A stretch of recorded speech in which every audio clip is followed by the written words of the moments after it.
من الشيطان الرجيم بسم الله الرحمن الرحيم ما كان للمشركين أن يعمروا مساجد الله شاهدين على أنفسهم بالكفر أولئك حبطت أعمالهم وفي النار هم خالدون إنما يعمر مساجد الله من آمن بالله واليوم الآخر وأقام الصلاة وآتى الزكاة ولم يخش إلا الله فعسى أولئك أن يكونوا من المهتدين أجعلتم سقاية الحاج وعمارة المسجد الحرام كمن آمن بالله واليوم الآخر وجاهد في سبيل الله لا يستوون عند الله والله لا يهدي القوم الظالمين۔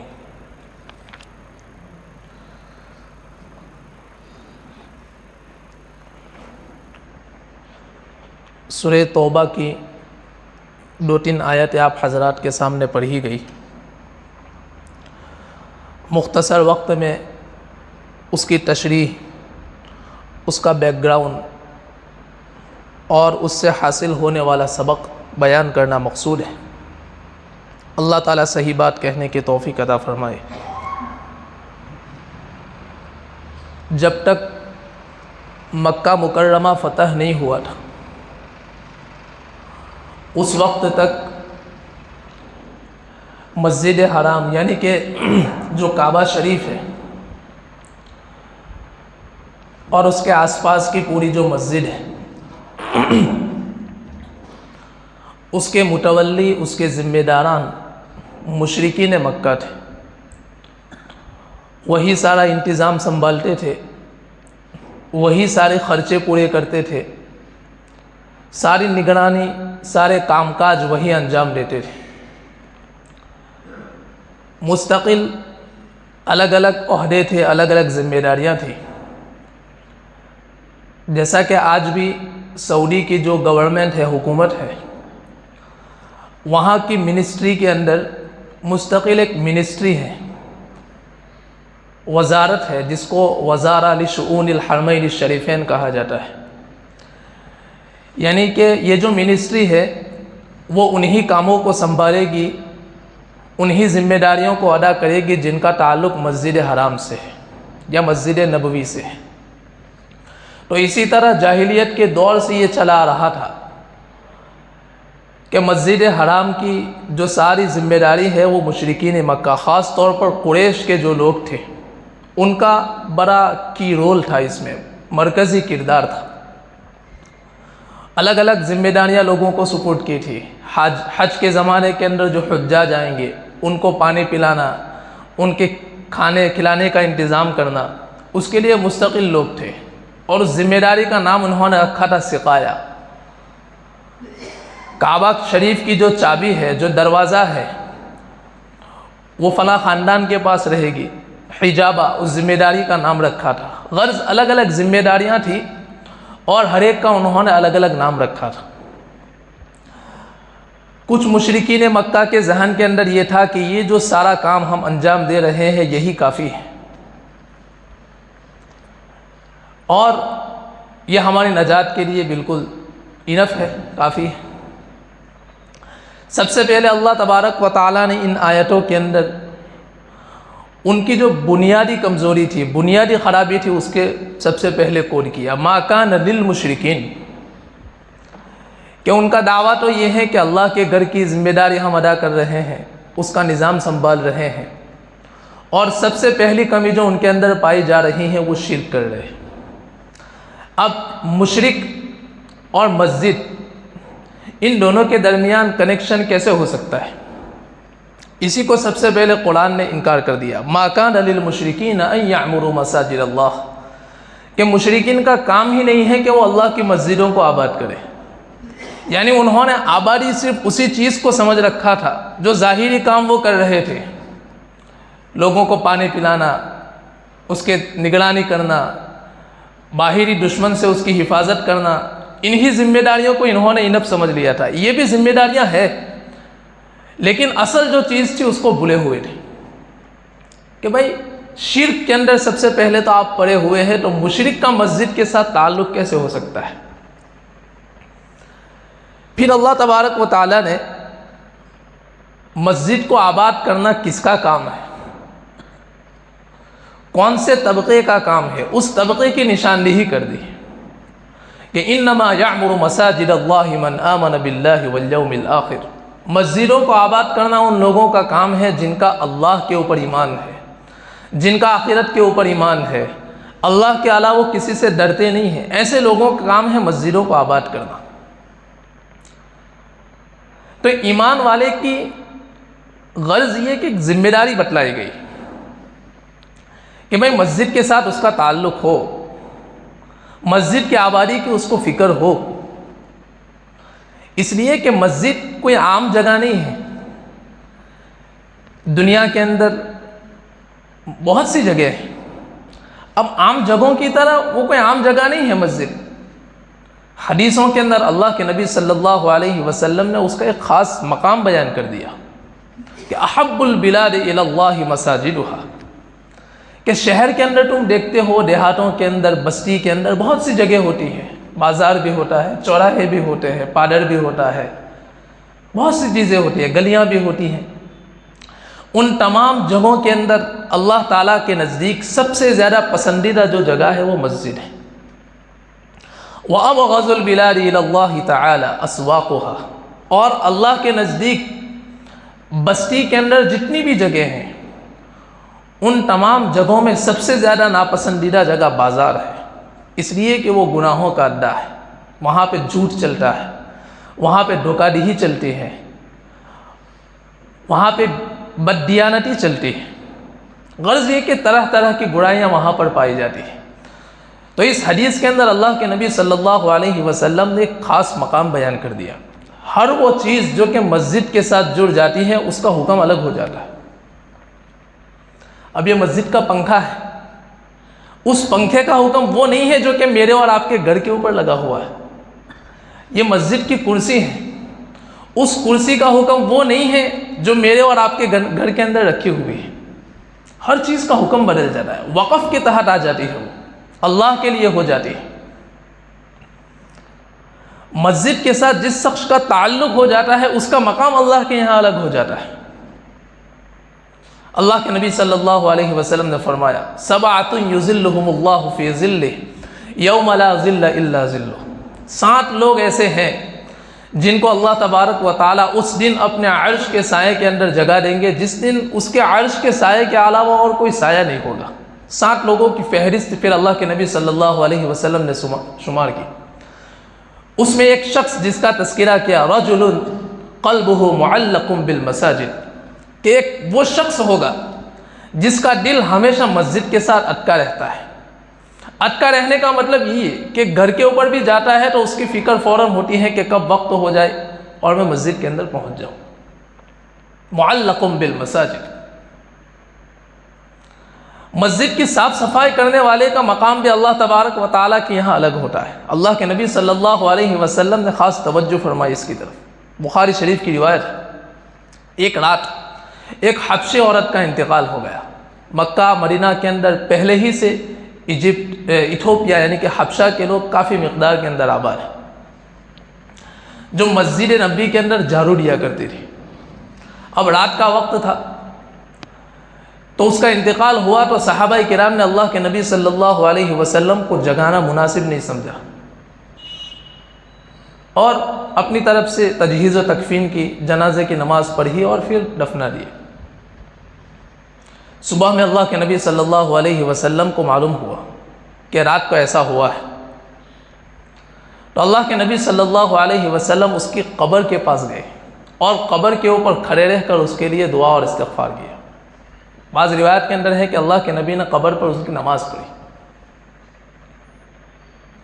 تو ایک خاص مقام تھا کہ بھئی اس عورت کا تعلق مسجد کی صفائی سے تھا۔ تو مسجد کے ساتھ جو بھی چیز، جو بھی شخص جڑ جاتا ہے اس کا مقام الگ ہی ہوتا ہے۔ مسجد ایک مرکزی کردار رکھتی ہے اسلام کے اندر۔ مسلمانوں نے سب سے زیادہ فکر جس چیز کی ہے الحمدللہ پوری تاریخ کے اندر، وہ اپنی مسجدوں کو آباد کرنے کی، مسجدیں بنانے کی ہے۔ اللہ کے نبی صلی اللہ علیہ وسلم ہجرت کر کے گئے ہیں مدینہ منورہ، اپنا شہر، اپنا گھر بار، اپنے لوگ سب کو چھوڑ کر گئے ہیں، اتنے دور 400-500 کلومیٹر دور گئے ہیں مدینہ منورہ۔ آدمی جب کسی دوسری جگہ کے اوپر شفٹ ہوتا ہے، دوسری جگہ کے اوپر جاتا ہے، بلکہ وقتی طور پر بھی کبھی کبھی جاتا ہے، تو سب سے زیادہ اس کو جو فکر ہوتی ہے وہ اپنے مقام کی ہوتی ہے، قیام کی ہوتی ہے، کہ کون سی جگہ کے اوپر مجھے قیام کرنا ہے۔ شہر کے اندر چلا گیا تو سب سے زیادہ فکر ہوگی کہ کوئی اچھا ہوٹل مل جائے جہاں پر میں قیام کر سکوں، جہاں رہ کر اپنی ضرورتوں کو پورا کر سکوں، آرام کر سکوں، جہاں پہ رہ کر تھوڑا کمفرٹ فیل کر سکوں۔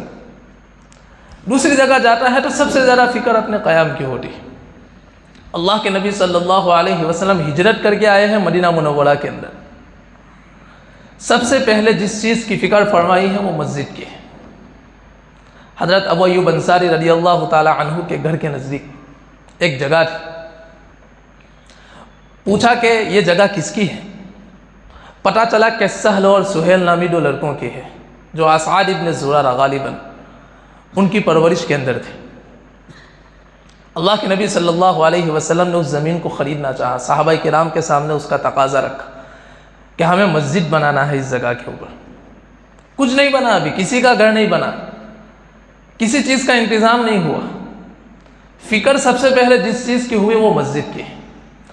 اور اللہ کے نبی صلی اللہ علیہ وسلم بنفس نفیس بذات خود اس کی تعمیر کے اندر شریک ہوئے، لکڑیاں اٹھا رہے ہیں، گاڑے مٹی کا کام کر رہے ہیں، پتھر اپنے کندھوں کے اوپر اٹھا رہے ہیں، جس طرح مزدور کام کرتے ہیں۔ اللہ کے نبی علیہ السلام بذات خود اس مسجد کی تعمیر کے اندر شریک ہوئے اور مسجد کو بنایا سب سے پہلے اس جگہ کے اوپر، ہدایت کا مرکز بنا دیا اس جگہ کے اوپر۔ قباء کے اندر مسجد بنائی، جہاں پر آپ صلی اللہ علیہ وسلم ٹھہرے ہوئے تھے، جس کو قرآن نے کہہ دیا لمسجد اسس علی التقوی من اول یوم، پہلے ہی دن سے اس مسجد کی جو بنیاد ہے وہ تقوی کے اوپر رکھی گئی۔ تو یہ تو اللہ کے نبی علیہ السلام کا زمانہ تھا، بعد کے دور میں بھی کوئی موقع نہیں چھوڑا مسجدوں کی تعمیر کا، مسجدوں کو آباد کرنے کا۔ حضرت مفتی تقی عثمانی صاحب دامت برکاتہم نے ساؤتھ افریقہ کے اندر کیپ ٹاؤن کے حالات کے اندر لکھا ہے، بلکہ اپنے خطبات میں بھی بیان کیا ہے۔ آج کل تو بہت سی مسجدیں ہیں وہاں پر، لیکن فرماتے ہیں کہ ایک دور ایسا تھا کہ وہاں پر ایک مسجد بھی نہیں تھی، ایک مسجد بھی نہیں۔ وہاں پر بڑی قسم پرسی کے عالم کے اندر مسجد آباد ہوئی، اور آباد کرنے والے بھی ایسے لوگ تھے کہ آدمی تصور نہیں کر سکتا۔ پھر انہوں نے تفصیل سے لکھا ہے کہ دراصل افریقہ کے اندر ایک جگہ ہے ملایا، وہاں کے جو باشندے ہیں، وہاں کے جو رہنے والے ہیں، ان کے اوپر قبضہ ہو گیا تھا انگریزوں کا، ان کے اوپر حملہ کیا، بڑے بہادر بھی تھے، لیکن ظاہری بات ہے کہ طاقت تھی انگریزوں کے پاس، تو اس طاقت کے بلبوتے کے اوپر انہوں نے ان کی آبادی کے اوپر کنٹرول جما لیا، اور وہاں کے جو اچھے اچھے طاقتور اور جنگجو قسم کے لوگ تھے ان کو ٹرانسفر کر دیا کیپ ٹاؤن کے اندر۔ یہ ان کی عادت تھی، یہ ان کی جو استعماری ذہنیت تھی، سامراجی جو ایک ذہن تھا ان کا، وہ اسی طرح کام کرتا تھا پوری دنیا کے اندر، صرف افریقہ کی بات نہیں، کہیں سے اٹھایا اور کسی دوسرے جگہ کے اوپر اپنے کام کے لیے آباد کر دیا۔ اس طرح پوری دنیا میں انہوں نے جگہ جگہ کے اوپر کیا تھا۔ تو وہاں کے جو لوگ تھے ملایا کے، ان کو شفٹ کر دیا کیپ ٹاؤن کے اندر۔ کیپ ٹاؤن میں ان کی فیکٹریاں تھیں، ان کے کارخانے تھے، تو ظاہری بات ہے کہ وہاں مزدوروں کی ضرورت پڑتی ہے، ورکرز کی ضرورت پڑتی ہے، تو مزدوری کے لیے، کام کے لیے ان کو وہاں پر شفٹ کر دیا۔ ایک لمبے زمانے تک ان سے کام لیتے رہے۔ اللہ تعالیٰ کا نظام کیسے کام کرتا ہے؟ اللہ تعالیٰ کسی کے محتاج نہیں ہے، اللہ تعالیٰ کوئی بھی شکل بنا سکتے ہیں، انتظار ہوتا ہے ایک وقت تک، پھر اللہ تبارک و تعالیٰ کا نظام جس وقت کام کرتا ہے تو نقشہ بالکل بدل جاتا ہے۔ 57 سال اللہ کے نبی صلی اللہ علیہ وسلم کی بعثت کے بعد 17 سال تک، اور آپ علیہ السلام کی اس دنیا میں آنے کے 57 سال تک اللہ تبارک و تعالیٰ نے انتظار کیا۔ کعبۃ اللہ کے اندر مورتیاں رکھی ہوئی تھی، ایک وقت آیا، ایک پروسیس ہوا، اس پروسیس کے بعد، اس وقت کے بعد، اس تدریجی حالات کے بعد اللہ تبارک و تعالیٰ نے کعبۃ اللہ کو صاف کر دیا مورتی پوجا سے، اور پھر اللہ کے نبی صلی اللہ علیہ وسلم نے اعلان کر دیا کہ اب کے بعد کبھی بھی اس جگہ کے اوپر مورتیوں کی پرستش نہیں ہوگی۔ تو اللہ کا نظام دھیرے دھیرے کام کرتا ہے۔ عام طور پر ایسا ہوتا ہے کہ لوگ مایوسی کا شکار ہوتے ہیں اس طرح کے حالات جب پیش آتے ہیں، جیسا کہ گزشتہ کل 36 دسمبر تھی، بابری مسجد جو کہ آج سے 5-6 سال پہلے ہاتھ سے چلی گئی سپریم کورٹ کے غلط فیصلے کی وجہ سے۔ تو اس طرح کے حالات جب ہوتے ہیں تو آدمی مایوسی کا شکار ہو جاتا ہے کہ اب ایک گئی، دوسری گئی، تیسری گئی۔ بندے کا جو کام ہے وہ ہے جو اللہ تبارک و تعالیٰ نے اس کو سپرد کیا ہے۔ اللہ کا جو تکوینی نظام ہے وہ اپنے طور پر کام کرے گا، اور ایسا نہیں ہے کہ آج کام کرے اور کل نتیجہ نکل جائے، ایک لمبے زمانے تک کام کرے گا۔ جیسا کہ میں نے مثال دی کہ اللہ تبارک و تعالیٰ نے ایک لمبے زمانے تک رہنے دیا، وہاں پر مورتیوں کی پرستش ہوتی تھی کعبۃ اللہ کے اندر۔ بعض نے لکھا ہے کہ آپ علیہ السلام کی بعثت سے بھی کئی سو سال پہلے عمرو بن لحی جب سے مورتیاں لایا تھا اس وقت سے شروعات ہو گئی تھی۔ کسی نے کہا 150-200 سال تک، یعنی کوئی 250 سال تک کا زمانہ ایسا گزرا کہ کعبۃ اللہ کے اندر، جس کو حضرت ابراہیم علیہ السلام نے اٹھایا، مورتیوں کی پرستش ہوتی رہی۔ لیکن ایک وقت ایسا آیا کہ اللہ تبارک و تعالیٰ نے اس کو صاف کر دیا، اور آج 1450 سال گزر چکے ہیں، ابھی تک کسی نے وہاں پر مورتی نہیں دیکھی۔ تو اللہ کا نظام اپنے طور پر کام کرتا ہے۔ مسلمانوں کی ذمہ داری کیا ہے کہ مسجدوں کے ساتھ، مسجدوں کے تئیں اللہ تبارک و تعالیٰ نے ان کی جو ذمہ داریاں ڈالی ہے اس کو وہ ادا کرے۔ تو خیر، بات چل رہی تھی کہ انگریزوں نے ان کو وہاں پر شفٹ کر دیا کیپ ٹاؤن کے اندر، پورے دن کام لیتے تھے، لیکن تعجب کی بات یہ ہے کہ وہ مسلمان تھے۔ جتنے لوگوں کو بھی وہاں پر شفٹ کیا گیا تھا وہ مسلمان تھے، اور صرف نام کے مسلمان نہیں تھے، پکے مسلمان تھے، اعمال والی زندگی کے تھے۔ مفتی تقی عثمانی صاحب دامت برکاتہم فرماتے ہیں کہ پورے دن ان سے تو کام لیا جاتا تھا، کوئی چھٹی نہیں تھی، کوئی نماز نہیں تھی، لیکن رات کے وقت جب ان کو چھوڑا جاتا تھا، اور دوسری بات کہ وہاں پر نمازیں پڑھنے کی بھی اجازت نہیں تھی، کوئی مسجد نہیں تھی وہاں پر،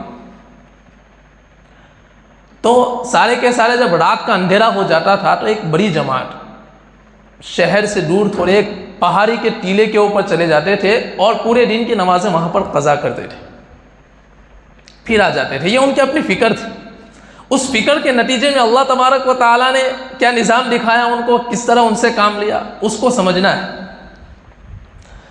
اب ایک وقت ایسا آیا کہ کیپ ٹاؤن کے اوپر ڈچ لوگوں نے حملہ کیا۔ ڈچ ہالینڈ کے باشندوں کو کہا جاتا ہے۔ ان کی بھی استعماری ذہنیت تھی، جگہ جگہ کے اوپر حملے کرنا اور وہاں کے لوگوں کے اوپر مطلب غلام بنانا، ان کو ان جگہوں کے اوپر قبضہ کرنا۔ یورپ کے بہت سے ملکوں کا یہ کام تھا آج سے کچھ سال پہلے، آج بھی ہے کچھ ممالک۔ تو اب انگریز گھبرا گئے، چونکہ ڈچ بھی بڑے طاقتور تھے، لیکن انگریز چونکہ ذہین بہت ہوتے، تو انہوں نے اپنی ذہانت کا استعمال کرتے ہوئے ایک حربہ اپنایا۔ وہ جانتے تھے کہ جن لوگوں کو ہم نے یہاں پر آباد کیا ہے وہ صرف کام کرنے والے نہیں ہیں، وہ جنگجو بھی ہیں، اس لیے کہ ان کے ساتھ لڑ چکے ہیں وہ۔ تو ظاہری بات ہے کہ آدمی کو اپنے دشمن کی طاقت کا اندازہ ضرور ہوتا ہے اگر وہ سمجھدار ہے۔ تو ایک زمانے میں ان کے وہ دشمن تھے، تو ان کی طاقت کا اندازہ ان کو تھا کہ یہ جو ملایا سے جن لوگوں کو ہم نے آباد کیا ہے یہاں پر وہ کتنے طاقتور ہے، لڑائی کا ہنر ان کے پاس کیسا ہے۔ تو انہوں نے ان کے سامنے آفر رکھی کہ بھائی آپ کو اب لڑنا ہے، ہمارے ساتھ مل کر لڑنا پڑے گا ڈچ لوگوں کے ساتھ۔ اب کوئی اور ہوتا تو کہتے کہ بھائی جی ہے ہم لڑیں گے، لیکن اس کے بدلے میں ہم کو اتنا پیسہ ملنا چاہیے، اس کے بدلے میں ہم کو یہ چیزیں چاہیے۔ ظاہر سے بات ہے زیادہ سے زیادہ آدمی کیا مطالبہ کر سکتا ہے، لیکن مسلمان تھے، وہ اچھے مسلمان تھے۔ انہوں نے کہا کہ دیکھیے ہمارے لیے تو آپ اور وہ دونوں برابر ہیں، ہمارے لیے تو بس آقا بدل جائے گا، ہم تو غلام ہی رہیں گے، آپ چلے جائیں گے، اگر وہ لوگ آ گئے تو ہم ان کے اندر میں رہیں گے، ہمارے لیے کوئی فرق پڑنے والا نہیں، ہم لڑنے کے لیے تیار ہیں، لیکن ہماری ایک شرط ہے اور وہ شرط یہ ہے کہ ہم کو اگر فتح مل جائے، ڈچ لوگوں کو یہاں سے بھگانے میں ہم کامیاب ہو جائے، تو ہم کو ایک مسجد بنانے کی اجازت دی جائے، ایک مسجد جہاں پر ہم عبادت کر سکیں۔ انگریزوں کے سامنے سب سے زیادہ اہم مسئلہ ڈچ لوگوں کو بھگانے کا تھا، اس لیے اس شرط کو انہوں نے منظور کر لیا۔ بعد میں لڑائی ہوئی، انگریزوں کی فتح ہوئی، ڈچ لوگوں کو انہوں نے وہاں سے بھگا دیا، اور پھر شرط کے مطابق ان کو مسجد آباد کرنے کی، تعمیر کرنے کی اجازت دی گئی۔ مولانا فرماتے ہیں کہ یہ اس وقت کی بات ہے جب کہ قبلے کی سمت کو معلوم کرنے کا کوئی اوزار بھی ان کے پاس نہیں تھا۔ ہمارے یہاں جب مسجد بنتی ہے تو سب سے پہلے قبلے کی سمت کے لیے لائن کی جاتی ہے کہ بھائی اس پوزیشن کے اوپر مسجد بنے گی، تاکہ قبلے کی جو سمت ہے وہ بالکل درست رہے۔ ان کے پاس کوئی ایسا اوزار، کوئی ایسا ٹول بھی نہیں تھا کہ جس کے ذریعے قبلے کی سمت کو وہ متعین کر سکے، لیکن خیر انہوں نے اپنے اندازے سے سورج کے نکلنے، غروب ہونے وغیرہ کے جہت کو معلوم کر کے ایک جہت انہوں نے متعین کر دی کہ اس طرز کے اوپر مسجد ہمیں بنانا ہے۔ انہوں نے مسجد بنائی، وہ قبلے کی جو سمت ہے اس سے 20 یا 25 ڈگری تھوڑی سی ہٹی ہوئی ہے۔ نماز ہو جاتی ہے مسئلے کے لحاظ سے 45 ڈگری تک اگر ہو اس طرح ہے تو اجازت، نماز ہو جاتی ہے، لیکن خیر کوشش تو اسی بات کی جاتی ہے کہ بھائی بالکل قبلے کی سمت میں ہو، لیکن اس وقت ان کے پاس کچھ تھا نہیں، تو مسجد انہوں نے تھوڑی سی ایسی بنائی، 25 ڈگری تک وہ ہٹی ہوئی تھی قبلے کی سمت سے۔ آج بھی مولانا فرماتے ہیں کہ وہ مسجد اسی رخ کے اوپر قائم ہے، اس یاد کے لیے، یعنی لوگوں کو یاد رہے کہ یہ مسجد ایسے حالات کے اندر بنائی گئی ہے کہ جس وقت قبلے کی سمت کو معلوم کرنے کا بھی کوئی انتظام نہیں تھا۔ وہاں صفیں تھوڑی گھما دی گئی، مولانا فرماتے ہیں کہ صفیں تھوڑی گھما دی گئی ہیں 25 ڈگری تک، تاکہ قبلے کی سمت کی طرف بالکل رخ ہو جائے، لیکن مسجد ایسی ہی ہے۔ وہ تو ایک مسجد بنی، آج اس کی برکت سے کئی مسجدیں وہاں پر آباد ہو گئی۔ یہ ہے انما یعمر مساجد اللہ من آمن باللہ والیوم الآخر، اللہ کی مسجدوں کو وہ لوگ آباد کرتے ہیں جن کا اللہ کے اوپر حقیقی ایمان ہوتا ہے۔ تو یہ جو آیت ہے وہ ہم کو یہی سبق سکھا رہی ہے کہ بھائی مسجدوں کے ساتھ ہمارا رویہ تھوڑا درست ہونا چاہیے، مسجدوں کے ساتھ ہم انصاف کریں۔ مسجد تو اللہ کے نبی صلی اللہ علیہ وسلم کے زمانے میں اتنا وسیع مفہوم رکھتی تھی، اتنے سارے کام کیے جاتے تھے کہ آدمی اندازہ نہیں لگا سکتا۔ ہم تو ابھی پہلے اسٹیپ کے اوپر رکے ہوئے ہیں، 5 وقت کی نماز کے اوپر۔ بہت سارے کام تھے اللہ کے نبی علیہ السلام کے زمانے میں۔ اللہ کے نبی علیہ السلام تو قیدیوں کو بھی مسجد میں باندھتے تھے۔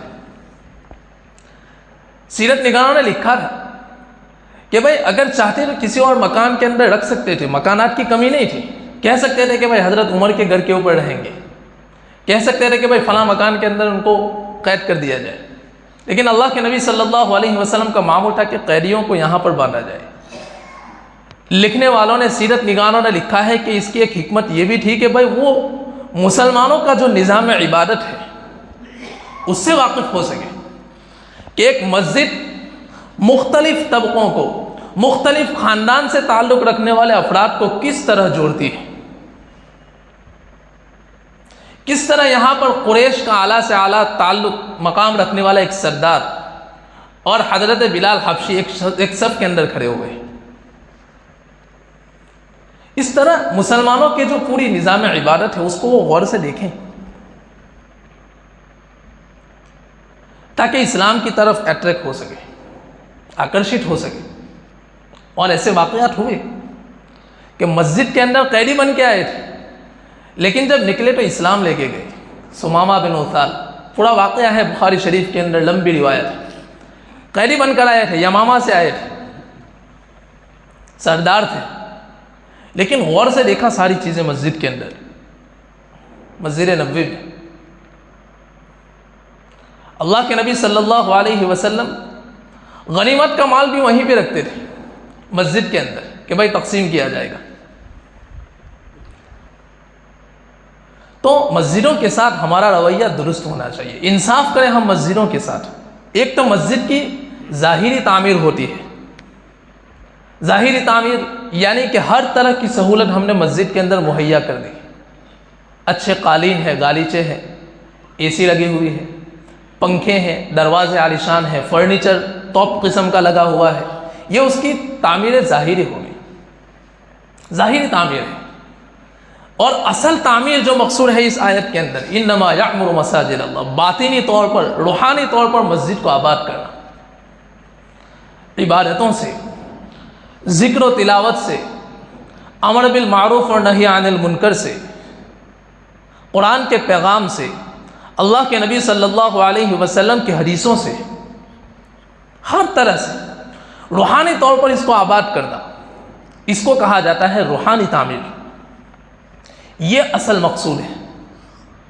صحابہ کرام رضوان اللہ علیہ مجمعین کے زمانے میں، آپ علیہ السلام کے زمانے میں تعمیر ظاہری کوئی بہت اچھی نہیں تھی مسجد نبوی کی، بہت مختصر ایریا کے اندر تھے۔ آج بھی وہ ایریا لائن کیا ہوا ہے کہ بھائی اتنے علاقے کے اندر، اتنے ایریا کے اندر مسجد نبوی بنی ہوئی تھی، سہولت کچھ بھی نہیں تھی، بلکہ بعض روایتوں کے اندر جب ہم غور سے پڑھتے ہیں تو آدمی کو حیرت ہوتی ہے۔ حدیث کی کتابوں کے اندر آتا ہے جمعہ کے دن جو اللہ کے نبی صلی اللہ علیہ وسلم نے غسل کرنے کا ہم کو حکم دیا، اس کا اگر پس منظر دیکھیں گے تو ہمیں پتہ چلے گا کہ بھائی مسجدیں کیسی تھی۔ بہت مختصر ایریا تھا۔ صحابہ کرام، حدیثوں کے اندر آتا ہے کہ ایک مرتبہ اللہ کے نبی صلی اللہ علیہ وسلم جمعہ کا خطبہ دے رہے تھے، اسلام تیزی کے ساتھ پھیل رہا تھا، مدینہ کے اندر لوگ مسلمان ہو رہے تھے۔ مسجد نبوی کے اندر جمعہ کے دن آئے تو مسجد نبوی کھچا کھچ بن گئی۔ اب اوپر کی جو چھت ہے وہ اتنی پکی تو تھی نہیں، نہ پنکھا تھا نہ پکی چھت تھی، اور وہاں کی گرمی، لوگ پسینے کے اندر شرابور ہو گئے۔ جمعہ پڑھنے کے لیے آئے تھے، کپڑے بھی اس طرح کے باریک قسم کے نہیں تھے، موٹے چھوٹے کپڑے پہنتے تھے، محنت کرنے والے لوگ تھے، کھجور کے باغات کے اندر، کھیتوں کے اندر کام کرنے والے تھے سب، لیکن جمعہ کے لیے مسجد میں آئے تھے۔ غالباً حضرت ابن عباس رضی اللہ تعالیٰ عنہ فرماتے ہیں کہ بدبو پیدا ہونے لگی، ایسی مسجد، اوپر سے سخت دھوپ ہے، اللہ کے نبی علیہ السلام خطبہ دے رہے ہیں، کپڑے بھی بالکل موٹے چھوٹے قسم کے پہنے ہوئے ہیں۔ تو اللہ کے نبی علیہ السلام نے فرمایا کہ بہتر یہ ہے کہ جب جمعہ کے دن آپ لوگ آئیں تو غسل کر کے آئیں۔ یہ حالات تھے کہ بھائی کھچا کھچ بھری ہوئی ہے مسجد، پسینے سے لوگ پریشان ہیں۔ بعض روایتوں کے اندر آتا ہے کہ مسجد نبوی کے اندر بعض مرتبہ سیزن جب بہت گرم ہوتا تھا، گرمی اپنی شدت کے اوپر ہوتی تھی تو سجدہ کرنے کی طاقت نہیں ہوتی تھی۔ بعض صحابہ کرام کے بارے میں آتا ہے کہ کنکریوں کا انتظام کر لیتے تھے کہ بھائی ان کنکریوں کے اوپر سجدہ کر سکے۔ فقہی مسائل کے ضمن میں یہ روایتیں لکھی ہیں، لیکن غور کرنے کا مقام یہ ہے کہ بھائی وہ مسجد کا عالم کیا ہوگا۔ کنکریوں کے اوپر سجدہ کرنے کی ضرورت پڑ رہی ہے، اور آج سجدہ کرنے کے لیے عالیشان سے عالیشان قالین ہے، گرمی سے بچنے کے لیے ایئر کنڈیشن ہے، کوئی سہولت ایسی نہیں ہے کہ جو مسجد کے اندر مہیا نہ ہو۔ اب جو اصل کام ہے وہ اس کی روحانی تعمیر کا ہے کہ ایک مسلمان مسجد کی روحانی تعمیر کی طرف متوجہ ہو، اس کے حقوق کو جانے کہ مسجد کے ساتھ میرا کیا تعلق ہونا چاہیے، ایک مسلمان ہونے کے ناطے مجھے مسجد کے ساتھ کیا کرنا چاہیے، ان حقوق کو جانے۔ ظاہری تعمیر کی ہم خوب فکر کرتے ہیں، الحمدللہ یہ مسلمانوں کا دینی جذبہ ہے کہ مسجد کے نام پر اگر کسی سے کہا جائے کہ بھائی اتنے پیسے جمع کرنا ہے تو کچھ دن میں ہو جاتے ہیں، یہ دینی جذبہ ہے۔ یہ جذبہ روحانی تعمیر کی طرف بھی متوجہ ہونا چاہیے، مختلف کاموں سے ہم آباد کریں، مسجدوں کے حقیقی تصویر لوگوں کے سامنے پیش کریں۔ بہت سے شہروں کے اندر الحمدللہ اس پر کام ہو رہا ہے، مسجد پریچے کے نام سے غیر مسلموں کو دعوت دیتے ہیں کہ آئیے دیکھیں مسجدوں کے اندر کیا کیا ہوتا ہے، اور اس کے بڑے اچھے نتائج مختلف شہروں کے اندر اس کے ظاہر ہوئے ہیں جہاں تک اس کی کارگزاری آئی ہے۔ بعض لوگوں نے تو اسی کا بیڑا اٹھایا ہوا ہے کہ مسجد پریچے کروائیں، دیوالی ویکیشن کا موقع ہو، چھٹیوں کا موقع ہو تو عام غیر مسلموں کو اجازت دے دی جائے، کچھ لوگ مسجد کے اندر ہو اور مسجد کے مختلف کاموں کا ان کو پریچر کروائے، تعارف کروائے، اس سے مسجد کی حقیقی شان ایک غیر مسلم کے سامنے بھی آتی ہے۔ ابھی تو ایک مسلمان بھی سمجھا ہوا نہیں ہے کہ بھائی مسجد کیا ہے، ابھی تو خود ہمیں سمجھنے کی ضرورت ہے کہ مسجد سے ہم کیا کیا کر سکتے ہیں۔ تو ان چیزوں کو ہم ذہن میں لائیں، کم سے کم پہلے جاننے کی کوشش کریں۔ اس کی امپلیمنٹیشن کی بات تو بہت دور ہے، اس کے نفاذ کی بات کی ہے، کم سے کم مثبت ذہن کے ساتھ، پازیٹیو ذہن کے ساتھ سمجھے،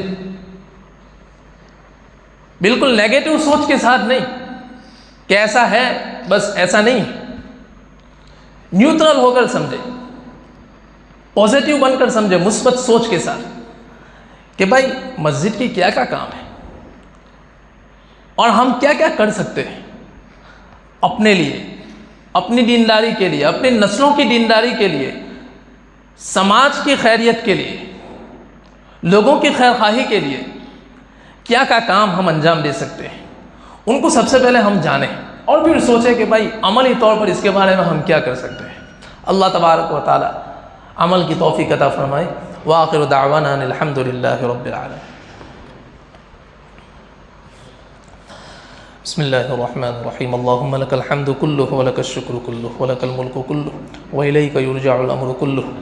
اللہم لا احصی ثناء علیک انت کما اثنیت علی نفسک جل وجہک وعز جاہک تفعل ما تشاء بقدرتک تحکم ما تريد بعزتك اللهم اغفر وارحم وتجاوز عما تعلم إنك أنت الأعز الأكرم اللهم إن قلوبنا ونواصينا وجوارحنا بيدك لم تملكنا منها شيئا فإذا فعلت ذلك بنا فكن أنت ولينا واهدنا إلى سواء السبيل اللهم أرنا الحق حقا وارزقنا اتباعه وأرنا الباطل باطلا وارزقنا اجتنابه اللهم إنا نسألك الهدى والتقى والعفاف والغنى اللهم إنا نسألك الجنة ونعوذ بك من النار اللهم إنا نعوذ بك من علم لا ينفع ومن قلب لا يخشع ومن نفس لا تشبع ومن دعوة لا يستجاب لها اللهم اكفنا بحلالك عن حرامك وأغننا بفضلك عمن سواك